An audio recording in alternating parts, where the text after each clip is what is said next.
নির্বাচনী ময়দান থেকে একের পর এক প্রার্থিতা বাতিল, আইনের অতিব্যবহার ও তুচ্ছ অজুহাতে ইসলামী আন্দোলন সহ স্বতন্ত্র প্রার্থীদের বাদ দেওয়ার অভিযোগে উত্তাল রাজনৈতিক অঙ্গন। পরিস্থিতি সামাল দিতে এবার সরাসরি নির্বাচন কমিশনে যাচ্ছে ইসলামী আন্দোলন বাংলাদেশ। ঠিক কি ঘটতে যাচ্ছে আজ বেলা 4টায়? আইনের অতিব্যবহার এবং লেভেল প্লেইং ফিল্ড নিশ্চিত করার দাবিতে আজ নির্বাচন কমিশনের মুখোমুখি হচ্ছে ইসলামী আন্দোলন বাংলাদেশ। মঙ্গলবার বিকাল 4টায় প্রধান নির্বাচন কমিশনার এএম নাসির উদ্দিনের সঙ্গে বৈঠকে বসবেন দলটির শীর্ষ নেতারা। ইসলামী আন্দোলনের অভিযোগ শুধুমাত্র তাদেরই নয়, বরং স্বতন্ত্র ও বিভিন্ন রাজনৈতিক দলের বেশ কিছু প্রার্থীর প্রার্থিতা বাতিল করা হয়েছে অত্যন্ত তুচ্ছ কারণে, যা একটি সুষ্ঠু ও অংশগ্রহণমূলক নির্বাচনের অন্তরায়।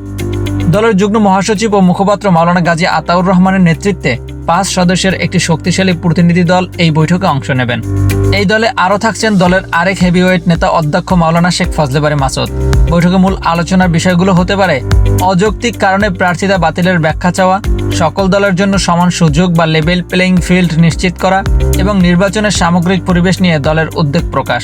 বৈঠকে সিইসির দফতর থেকে বেরিয়ে সাংবাদিকদের ব্রিফ করবেন মাওলানা গাজী আতাউর রহমান। সেখানে কি বড় কোনো ঘোষণা আসবে নাকি কমিশনের সিদ্ধান্তে কোনো পরিবর্তন আসবে, এ বিষয়ে সবার নজর এখন নির্বাচন কমিশনের দিকে। নির্বাচনের সর্বশেষ আপডেট সবার আগে পেতে আমাদের চ্যানেলটি সাবস্ক্রাইব করে পাশেই থাকুন। মাহাদি হাসান, এমটি টাইমস।